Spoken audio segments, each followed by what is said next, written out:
Welcome back to the channel, everybody. I hope everyone had a great new year. I haven't made a video in a little while, and I figure I'd give a little show up of what's going on. So if you keep up with my Facebook and my Instagram, you know I got a 318 a while ago, went to a plow day with it. Did super great. It looked really rough, and well, this is it now. I did kind of restore it, if you want to say that. Repainted it, tore it down. Didn't do a super great job, but I wouldn't say it looks too bad. Now this is a first year 318. As you can see there, it's an 83 model with the B series engine. And it's a really good running tractor. I got it for like $300 at the auction. And had a few issues when I got it, but I found out what those were. So basically what was wrong with it is both sides of the heads, they weren't bolted in well. They were only held in by 4 or so bolts on each side. Head gaskets were completely gone. And the heads were just held on there finger tight by these bolts, and it was running really weird. Like you could hear it was leaking somewhere, and everyone just thought it was a head gasket. Took the side panels off, realized there was only 4 bolts holding each side of the heads, pulled them off, finger tight, and sure enough, that was my issue. Threw on new head gaskets, tightened them down, new bolts and hardware, and it runs 10 times better. The carburetor could be adjusted though. It idles a little bit weird sometimes, but once you get warmed up, it's a really solid running tractor. Probably see I ran those Tygon fuel lines. Everyone says they're really good. I ran them all the way from the tank up and ran one down to the pump, and then I just ran some standard fuel line from there, from the pump into the carburetor. People were saying I should just run regular fuel line into the car because of the heat, but I don't know. We'll see. This Tygon fuel line's pretty close to the engine, so we'll see how it holds up, but I figure it'll do pretty good. Obviously, basic maintenance, oil change, fuel filter, air filter, all that fun stuff. Put a new battery from Walmart on it. These Everstarts, I will say for the price, you get like a 2-year warranty. This is the plus one. I mean, there's no reason to go out and spend $250 on a battery. We can go to Walmart and spend $140, $150 on one, get a 2-year warranty. Threw on new cables and connectors on there so nothing gets corroded. Also, had to put on a new fuel shutoff valve. The other one was pretty messed up. Didn't even have the knob on there. It was all beat up, so I put a new one of those on there. Still got to get decals for everything, but with the prices decals are at, I don't really see the point in getting a full set of decals for this tractor because it's like $180 for all the little random stuff. Just threw on those or like $50 off eBay. The one kind of downfall of this tractor is it doesn't have the taillights on it. It's got the wiring up underneath the seat pan, but I just can't justify spending $160 for both taillights. Maybe sometime I'll get them when I get the extra money, but right now I don't really see the point in them. But it does have a 3-point hitch on there. That's the one off the old 318 I had, the 85 year. You can see right there. Nice little plaque. Gentleman off Facebook made that for me. And the keychain.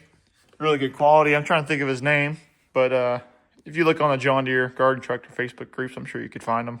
This tractor only has 697 hours on it, and that's the original working meter. I was blown away when I saw the hours on it for how low they were for this year machine. I mean, I'm really glad it has low hours. It'll make me want to keep it more. Even though I've been really wanting to get a P-Series powered 318, with those hours, I can't be super upset, even though it's a B-Series. I did have to replace the light switch on there. That was kind of a pain. Just threw on a little pull-back switch or whatever you want to call that from AutoZone. Something else cool I added to this tractor, I put a little horn on there. I just thought it'd be funny for tractor shows and plow days. Just slapped a little horn up front. Figured to get a little bit of attention. Now this snow plow, there's something interesting about this. So whenever I wanted to go buy this snow plow for this tractor, well, backstory, all snow plows for 318s, if they're in decent condition, they're like $400, $500. Managed to find this one for $400, but little did I know, it had a 430 front bracket on there, so it wouldn't fit on the 318. But this plow's in such good shape, I didn't want to bother selling it. I figured, well, let's just find a 318 bracket and mount it up to this, the mounting piece on the blade. So a gentleman, friends of another person I know, met me up over in West Virginia, and I traded him the 430 bracket, which I have another one over there. Traded him for this 318 bracket, bolted up just fine, and now I have a working snowplow on it. And if you can see out there, we got a lot of snow. And I've been using this thing a lot to plow snow. Now, I might do a video in a few days of it plowing snow, but it's just so darn cold, it's hard to film out there with this weather. So if you have been keeping up with my Instagram and Facebook, you know when I bought that 318, I also got this really nice original shape 1987 214 with hydro lift. This tractor runs phenomenal, but I just don't have a snowplow for it, and it just sits in the back of the garage. You can see I buffed it, and the paint turned out really well. Super clean tractor. I really think somebody did end up rebuilding it because it's got a lot of new parts on it, and it runs really good. It does have a little bit of an exhaust issue. You can see that one of the exhaust mounts is broken. That exhaust rattles a whole lot whenever the engine's running, so I'll have to fix that at some point. Another really nice thing about this T14, it's got electric PTO. So electric PTO, hydraulic lift. It's basically the Cadillac of the 200 series, I'd want to say, just because it has all these little amenities that not most of them have. The tires are a little mismatched. As you can see, this guy is blown out, but thanks to tubes, this tire is still good, and I'm probably not going to replace it until something really bad happens to it. Another plus to this tractor, it's got a really, really nice set of original Goodyear 23 1050 12s on the back of it. They don't have fluid in them, which, you know, everyone knows I'm a big fluid guy, but I'm not super upset that they don't have fluid in them.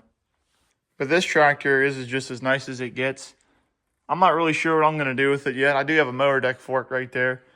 I'd like to get a sleeve hitch on a plow with it sometime, but with the prices, the sleeve hitches and the rock shaft kits are insane.